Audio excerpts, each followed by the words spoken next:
Hi, my name is Zachary Angelot, and I wanted to update you on my project, the gollemer one.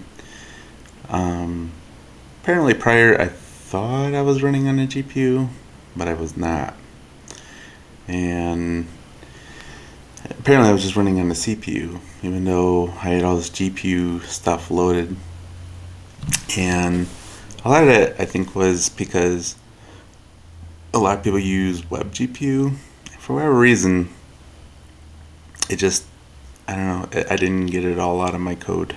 And but now I am running it on the GPU, and you can see it on my Radeon top for my GPU, because I have a Radeon GPU. It's not super being utilized, but the difference is pretty big. Now you can see I'm on Epoch.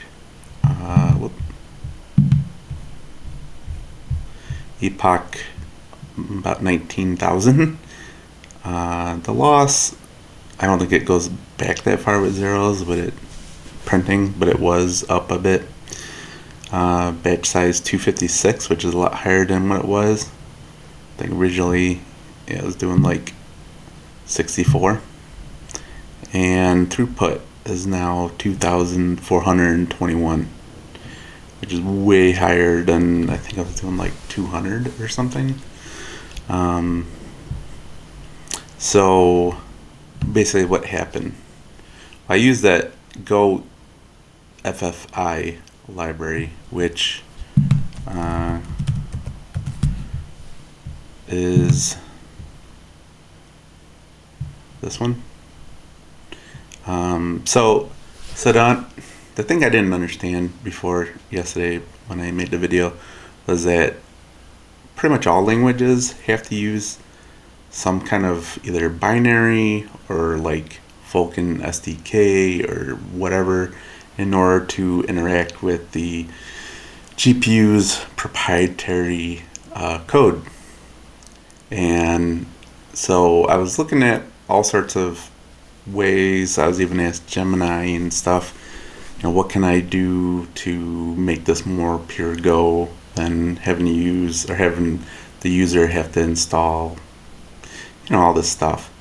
And unless your language is C++, you're gonna have to have some kind of connecting whatever between the proprietary C or C++ software that's on the GPU and your program.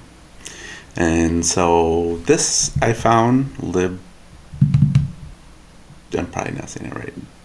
Goffy? I don't know. libgo FFI. It does have a little bit of C and a makefile, but a C makefile and a regular makefile, but that's just merely to get the values from the proprietary software that's on the GPU. And it basically is mostly Go. It's great because you don't have to tell the user to install all this stuff. I mean, probably depending upon the GPU. I only tested it on one, so I don't really know all the different things you may need. But what it allows me to do is install everything into one binary, a Go binary, and you can then have the Go code easily interface with the GPU sharding. And you can have Go routines work with the experts and then have them work with the GPU sharding proprietary software. And I'll link this in the notes, obviously, but that's a pretty big deal. And because I thought Go GPU would be enough, or with Born too. It is not, at least not for my GPU. And so I had to have something there in order to make it all work together. It does have an overhead of 1 millisecond with the interaction, but boy, does that beat mixing languages or C-Go or any of that. I still use some C-Go. You don't have to use it in my project. There's a flag for that. You can kind of see here standard CPU training if you're using a Chromebook or something. The GPU accelerated training, and if you just want to do it for somebody who runs to test it, I have a bash file for Linux, and the Windows one. The Windows one does use web GPU, but whatever. But the difference is quite a bit, and it may not be in the way that you're thinking. This one has 32 experts, and obviously the more experts you have, kind of the better at putting together sentences and phrases and words each expert can get. And if you have them all work kind of independently but become experts in whatever it is they do, you can have a better sentence. If you are looking for a quick training like this, you can have it be like 2,000 samples per second, and it'll, as you can tell from me just talking, it went up so many hundreds or thousands of epochs since I started the video. And so it's just the idea that I really thought it was using the GPU, but it kind of wasn't, and I had to come find this library. I think it was just hard to find because almost all the LLMs were saying no, you have to use a web GPU. You have to install some binary, you have to do this, you have to do that. No, you don't. You have to have some kind of intersecting point, but I mean, this is a little C file. I mean,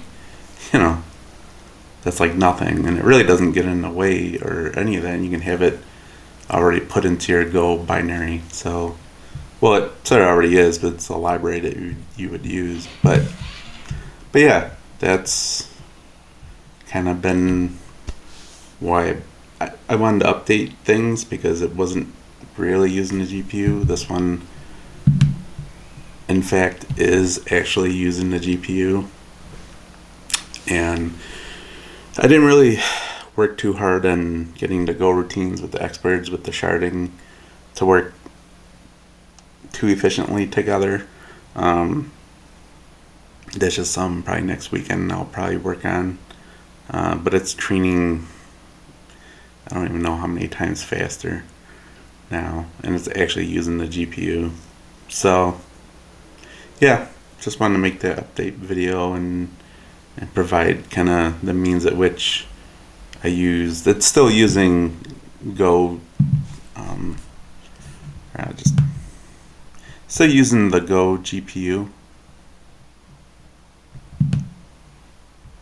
and the Born package right here, and Go num.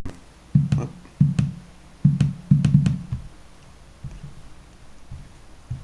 Or it froze on me. Oh no, it didn't. But yeah, it's still using those packages, but now it's using the Go FFI, which is pretty good.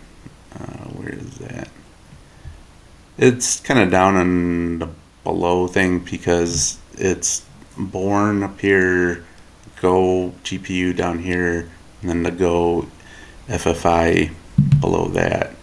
So you can still have it use web GPU and all that, but I just I didn't want the user to have to install that stuff in order to do it. Yeah. So yeah, so now it's basically pure Go, except for a very little amount of little C file. Yeah.